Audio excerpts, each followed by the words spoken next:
Hello and welcome to this special Marketing 404 mini-series, one where I'll be taking a closer look at the marketing techniques B2B tech companies need to deploy if they're ever going to cross Geoffrey Moore's now famous chasm. Unfortunately, there's a bit of bad news to start off the series. Unfortunately, Scott won't be joining us. He's currently embroiled in a ton of PPC training courses, so that does mean there's not going to be anyone here to tap me on the shoulder when I begin to ramble. Ouch. But why this series now? Over the past year or so, I think I've learned a ton just following some marketing influencers online through LinkedIn, people like Chris Walker, David Gerhardt, Josh Braun, and I've just selfishly want to take those teachings and put them into the context of Geoffrey Moore's crossing the chasm analogy, because I feel that analogy frames the challenge that so many B2B tech providers are experiencing now so perfectly, and it's as true today as when it was first published. So this mini series, what we're going to cover. This first episode is going to be dedicated to taking a closer look at Geoffrey Moore's now famous analogy and examining the different psychological profiles that are apparent at each of the different stages. Episode 2, well, that's kind of dedicated to Mark Twain's now famous quote, "There's lies, damn lies, and then there's statistics," because here we're going to take a look at why numbers lead so many organizations astray. Episode 3, how B2B tech organizations can build a communication strategy that will appeal to the mass market. Episode 4, why volume is just as important as quality. Perfection being the enemy of the good, being a good mantra for that one. And then finally, we're going to wrap up this series by taking a closer look at Geoffrey Moore's beachhead analogy and why, from a digital marketing perspective, this is so important. But now, episode 1, what is the crossing the chasm analogy? Well, it was a concept first introduced by Geoffrey Moore in 1991. I believe there were a couple of revisions made to the book in 1999 and 2014, but these were just minor edits to the examples rather than the fundamental teachings. In this book, it's targeted at entrepreneurs, predominantly in the tech industry, who, after an initial period of success, have started to lose traction and all want to expedite taking their solution to the mass market.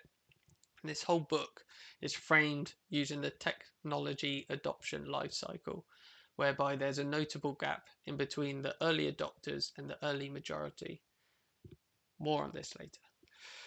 And in this book, Geoffrey Moore explores how organizations need to reposition their product if they want to broaden appeal and reach the early majority.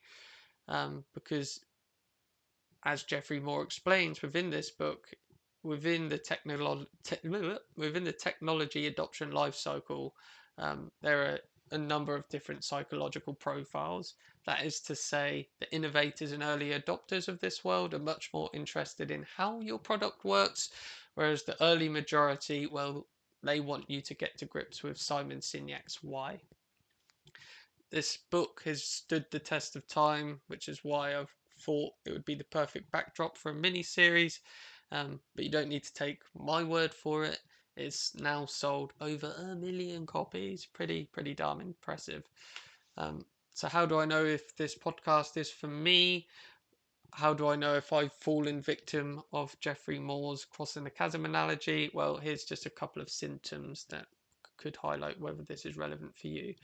Has your annual recurring revenue started to plateau? Are events no longer a trusted source of new leads? Has the rate at which you inquire new business beginning to slow down? Are new products not filling the sales gap?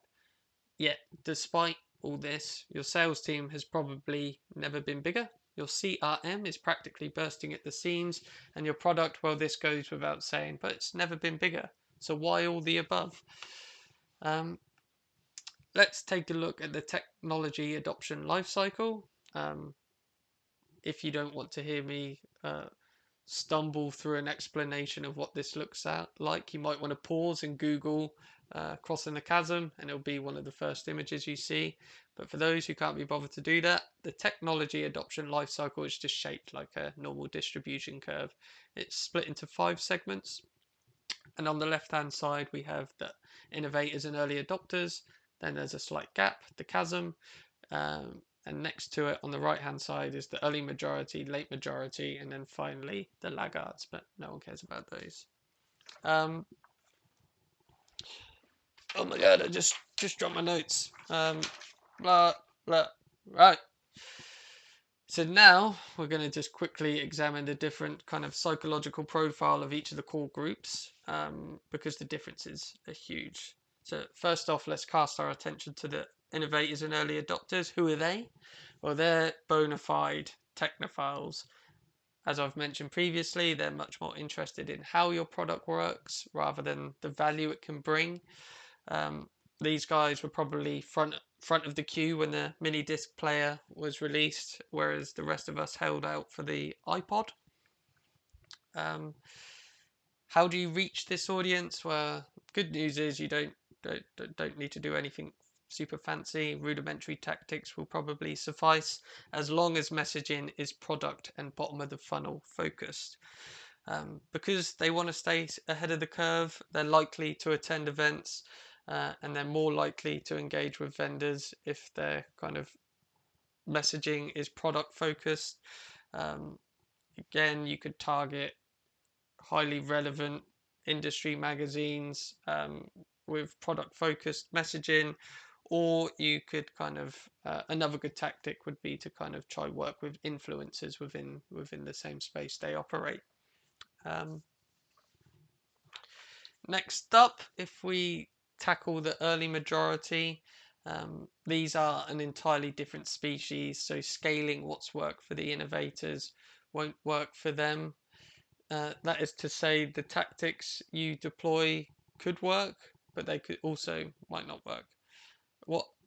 What the early majority are interested in is how your product is going to help them achieve their goals or overcome certain challenges.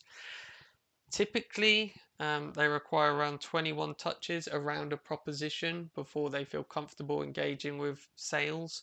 That is to say that those 21 touches don't need to be just with your brand, that some of the research could take place on external third-party websites.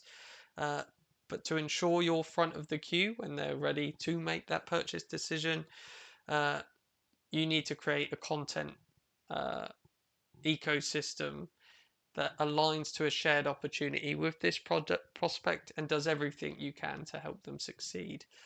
You can't just create content that's targeted at the 3% that are ready to engage with sales. But we're going to tackle this subject in greater detail in episode 3.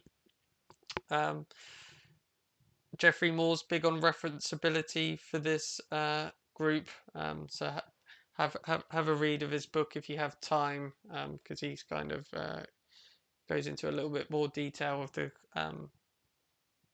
deliverables that this group likes to see. But the key takeaway I want to push here is that marketing tactics aren't magic. Marketing channels don't do anything spectacular. Everyone has access to the same channels. It's what you push through those channels that will change how your audiences engage or how to appeal to a different audience. So pushing product related messages through these channels will likely appeal to innovators and early adopters, where those types of adverts will be ignored by the early majority.